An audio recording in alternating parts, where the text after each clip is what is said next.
donde se produce la variación de resistencia. Básicamente es como un potenciómetro grande esto. Esa función está cumpliendo ahora. Lo que vamos a hacer es variar la resistencia para poder obtener la corriente que nosotros queremos que circule por el aparato. Haciéndolo más sencillo. ¿Qué me está faltando? Vamos a ver qué es lo que nos dice esto. Bueno, los valores del reóstato y del radio de la bobina del galvanómetro serán provistos por la cátedra. Esos datos son estos de aquí. Están en el aula del curso. Datos para la realización del TP. Bueno, la resistencia del reóstato y el radio del galvanómetro. ¿Dónde están esos? Aquí. Aquí dice radius of the coil, radio de la bobina. Con esto vamos a hacer varias, digamos, el radio. Y con este vamos a ajustar el reóstato, que nos va a estar dando la información de la resistencia en ohms. Ya van a ver cómo. Para cada grupo tenemos unos valores diferentes, ¿no? Ahí en la tabla esa. Así está dispuesto esto. Cada uno de estos números representa el número del grupo, así que ustedes tienen que venir aquí y sacar los datos de aquí. Bueno, ¿qué es lo que tenemos que hacer principalmente para que el circuito empiece a funcionar? Tenemos que cerrar el circuito porque en este momento está abierto. ¿Cómo se cierra? Haciendo ese inserte key. Ahora lo saco, ahora lo pongo. ¿Verdad? Insert key. Ahí se cierra el circuito y empieza a circular corriente por aquí. ¿Está? Bueno, nosotros lo que hacemos ahora es calibrar ¿cómo se llama? El radio, que va a depender de los datos que les den aquí. Aquí están los radios. Buscan en su grupo cuál le corresponde. Vamos a suponer que sea 5,2. Y de aquí, yo lo que hago para manipularlo mejor no es ir moviéndolo con el mouse, porque por ahí el mouse no es tan sensible. Hago clic directamente sobre el cursor y con las flechitas del teclado, con estas de aquí, lo empiezo a mover. Vamos a suponer que sea 4,5 el radio. Con eso, digamos, ya queda seleccionado el radio. Y el reóstato lo ajustamos de aquí. Como mínimo nos da 5 ohmios de resistencia. Aquí entramos a ver cuál es la resistencia que nos corresponde. Vamos a suponer que sean esos 20. Despegado. Como campeón, justito. Vean que la resistencia varía de 1 en 1. Pero bueno, justamente es por eso que el error es 1. Asimismo, el error del radio del galvanómetro es 0,1 porque justamente su variación va de 1 en 1. Bueno, una vez que tengan eso, vuelven aquí a Initial Setup y lo que tienen que ir haciendo es variar el número de vueltas de la bobina. Quiero que vean el reóstato ahora mientras yo varío, el reóstato digo es el galvanómetro mientras yo voy cambiando el número de bobina. Ven que va cambiando el grupo de conexión. Eso porque cada uno de estos bornes representa distintos números de vueltas. O sea, cada vez es más, para ciertos bornes la bobina es más chica, es más grande. Bueno, eso va a influir en el campo magnético que circule por la misma. Bueno, como sea. ¿Qué es lo que les dice el práctico? Que a medida que ustedes hagan variar el número de vueltas de la bobina, van a ir variando los valores de ángulo. ¿Cómo medimos los ángulos? Y bueno, con la aguja, con las agujas estas. Cada uno de estos lugares les va a representar un ángulo. Este es el ángulo 0, el ángulo 10, 20 grados, 30 grados, 40 grados, 50 grados, 60, bueno, así sucesivamente. Una distancia entre 0 y 0 son 180, entonces ustedes van a ver que cuando pasan de 90 ya empieza a decrecer de vuelta. Bueno, si ustedes están tomando en ese sentido ¿Se han fijado que gira en ese sentido? Bueno, si se pasan del 90 por alguna razón, entonces lo que van a hacer es empezar a ir sumando, digamos, no pongan 80, porque están pasados ya del 90. Eso ténganlo en cuenta. Ay, aguanta un segundito. Y hablo de más y me secó la garganta.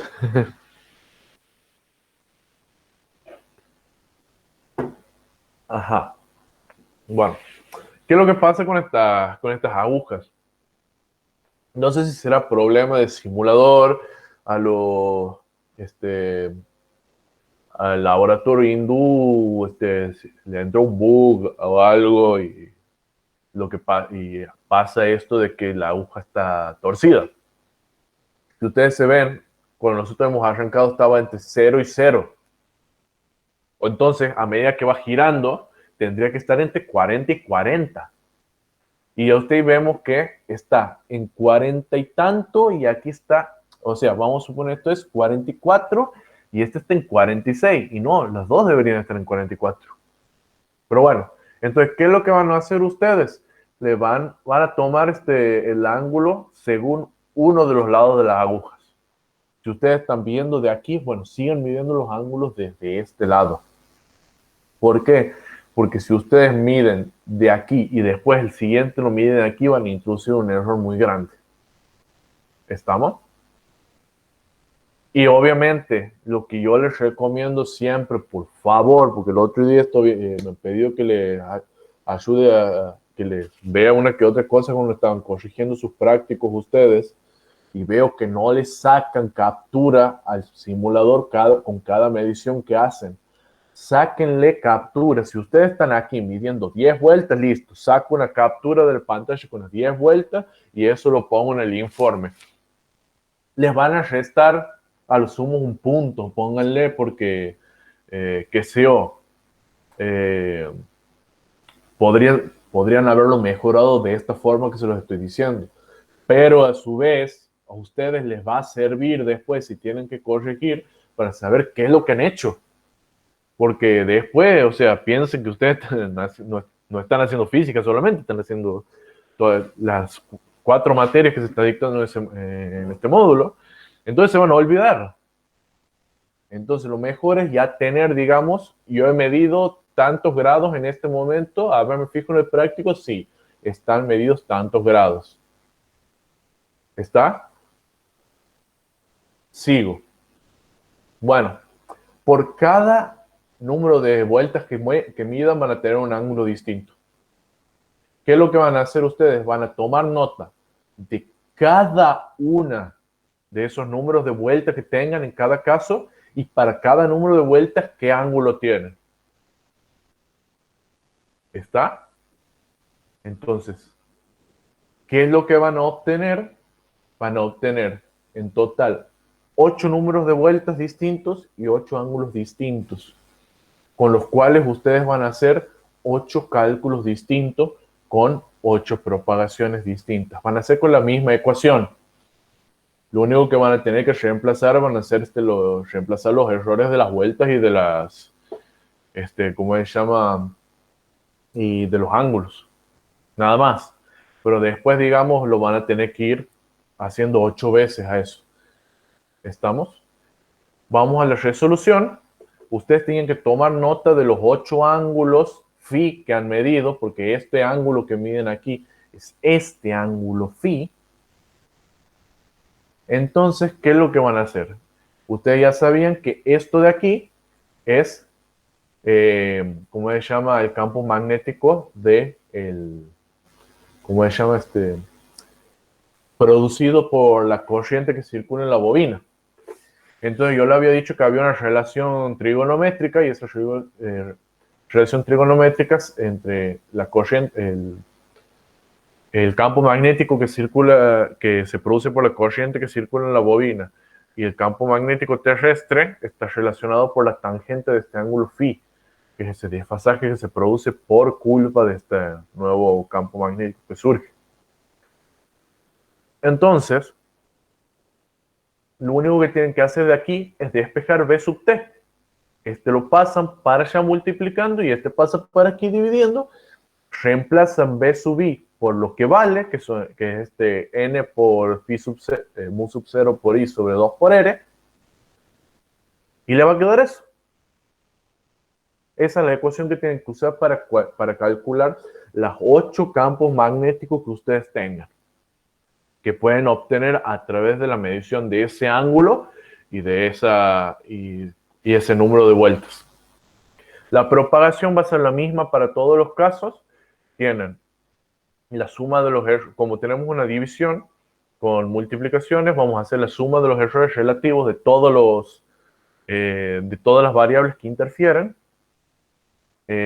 Aquí vamos a poner el error relativo del número de vueltas, error relativo de la corriente, error relativo del radio, esto es el radio de la bobina, recuerdan, y el error relativo de la tangente.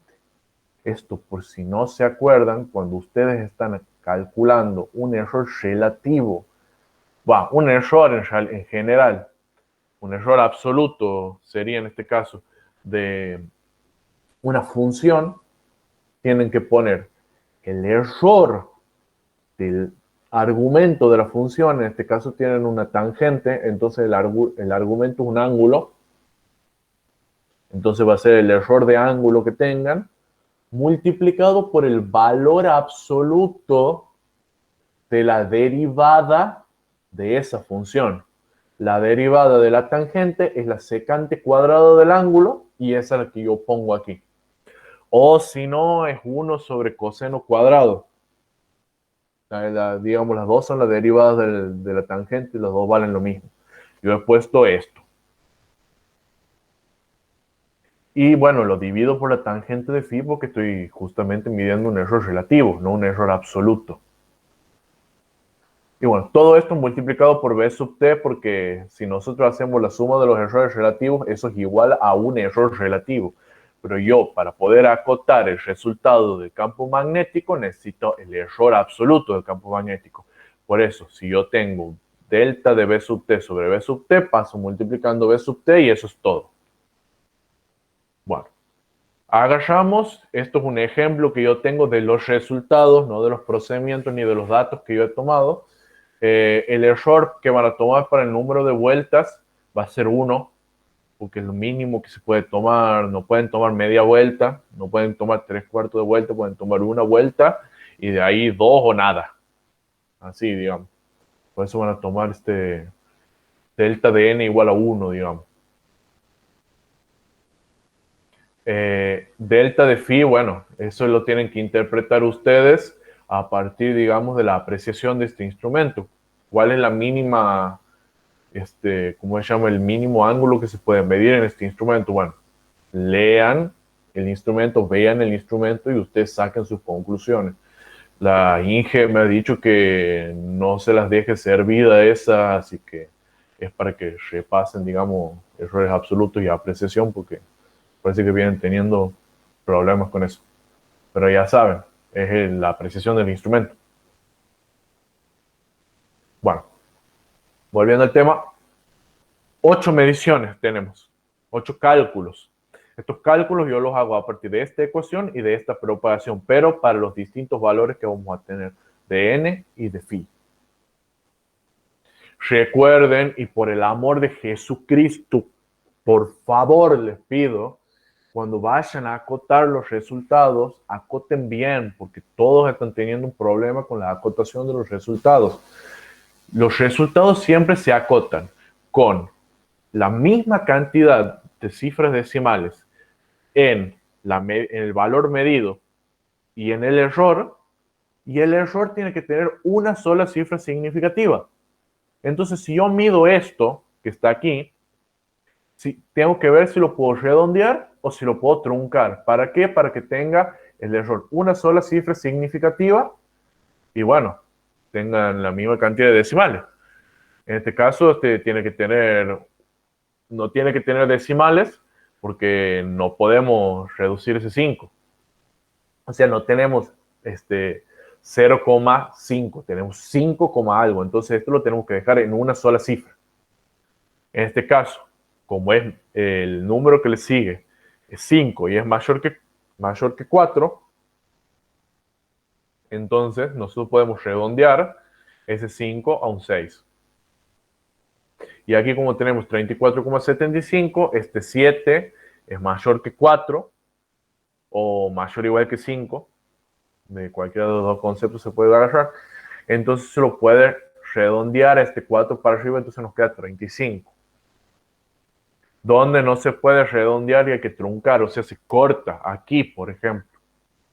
4,4. Ese 4 es menor que 5, entonces no se puede redondear para arriba.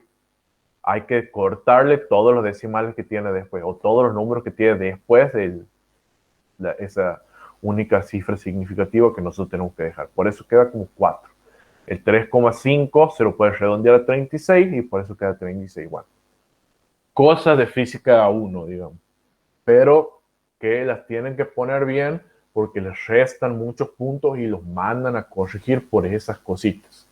La propagación ya la tienen hecha, ya saben, tienen que para cada medición que hacen una propagación y un cálculo de campo magnético.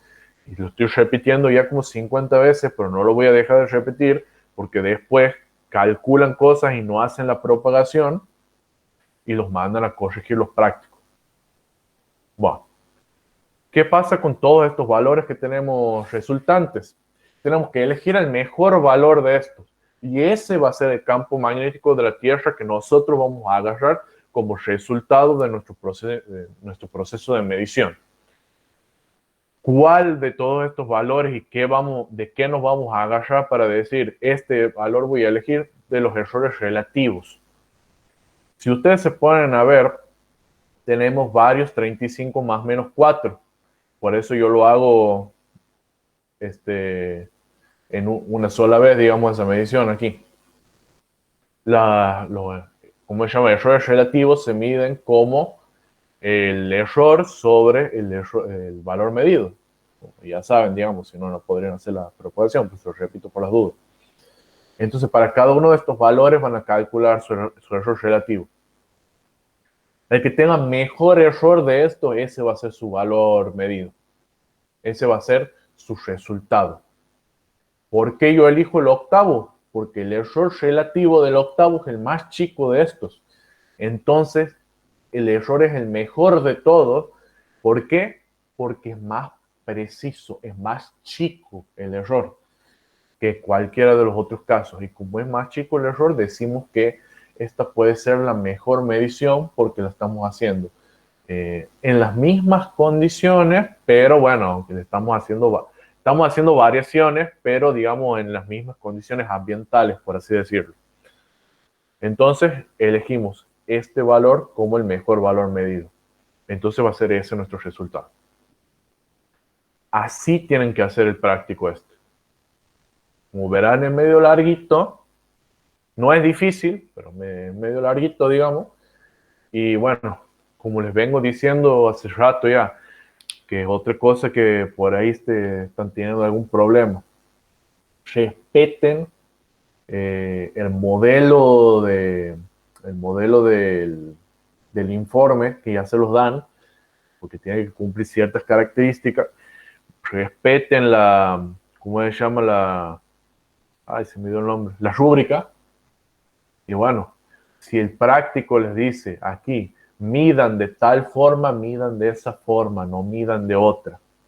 ¿Por qué? Porque capaz que van a encontrar otras formas de encontrar el mismo resultado, pero el práctico les dice, hagan esto, hagan eso. Así de sencillo. No como en Kirchhoff, que algunos me han dicho que habían calculado con la ley de Ohm, pero ahí les dice que calculen con Kirchhoff.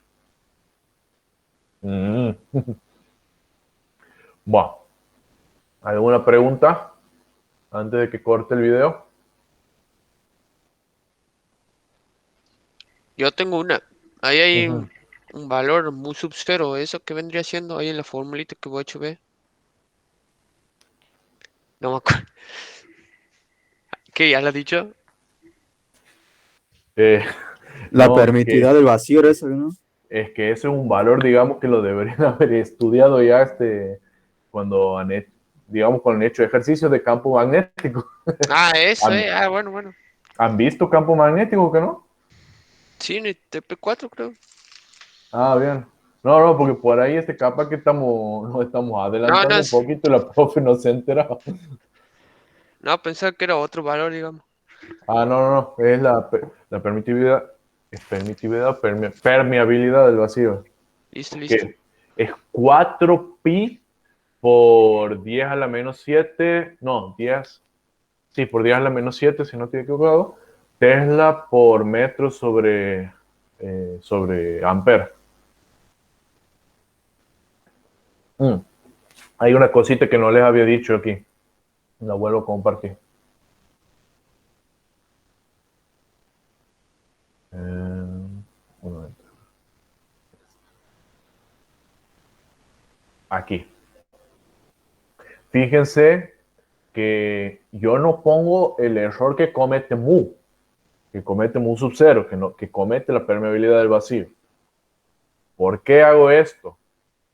Porque como ya, o sea, la verdad que no sé si yo se los he explicado este año, la verdad que no estoy recordando, yo sé que se los he explicado a los de Física 1 porque ellos estaban aprendiendo ese tema, no sé si lo habrán visto el año pasado o cuando sea que han cursado Física 1. Los números, las constantes que tienen muchas cifras decimales infinitas o periódicamente o que son no repetitivas, a medida que nosotros vamos tomando más cifras decimales, vamos tomando errores cada vez más chicos. Vamos a suponer pi. Pi es 3,14. Vamos a buscarlo aquí. ¿Cuánto es pi? Para decirlo. Valor de pi. Aquí está, ¿verdad? Esto vale pi. Si nosotros tomamos 3,14, el error lo tenemos que tomar 0,01. Si nosotros tomamos 3,141, tenemos que tomar el error 0,001. Si tomamos 3,1415, 0,001. Si nosotros tomamos tantos números decimales como podamos, como son infinitos, entonces nosotros vamos a tener 0,000000000000000 y el error se hace cada vez más chico y cada vez más insignificante. Entonces, cuando tengamos un número, una constante, que tiene tantas cifras, que tiene infinitas cifras periódicas no repetitivas, nosotros podemos suponer que estamos tomando tantos decimales que el error termina siendo despreciable. ¿Qué es lo que pasa con mu sub 0? Es un valor que depende de pi. Entonces, si lo multiplicamos por pi, vamos a tener un número que va a tener infinitas cifras decimales periódicas no repetitivas. Entonces, podemos considerar que le estamos tomando tantos valores de tantos números decimales que ese error es 0. Entonces, por eso yo no lo pongo aquí. Si alguno me pregunta por qué no va como se llama, mu sub 0 a la propagación, bueno, ese es el motivo. ¿Alguna otra duda?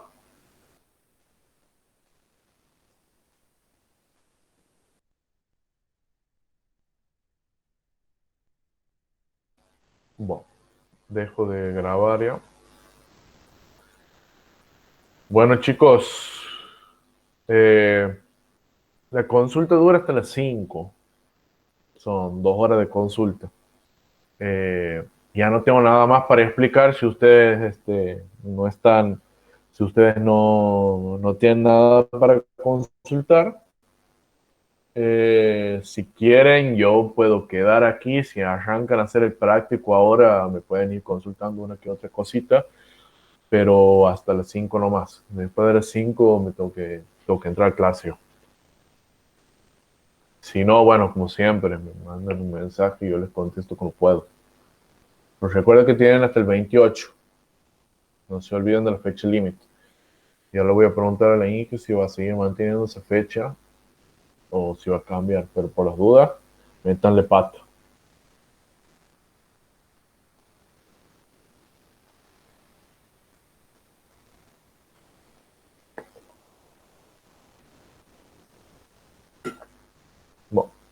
Yo voy a apagar micrófono y cámara. Si ustedes me necesitan hablar, me avisan, me mandan. Si no les contesto, me mandan un WhatsApp por las dudas más seguido. Hasta las 5 nomás, como ya les había dicho. Ahora me voy a ponerse un práctico. Avísenme nomás si tienen alguna duda.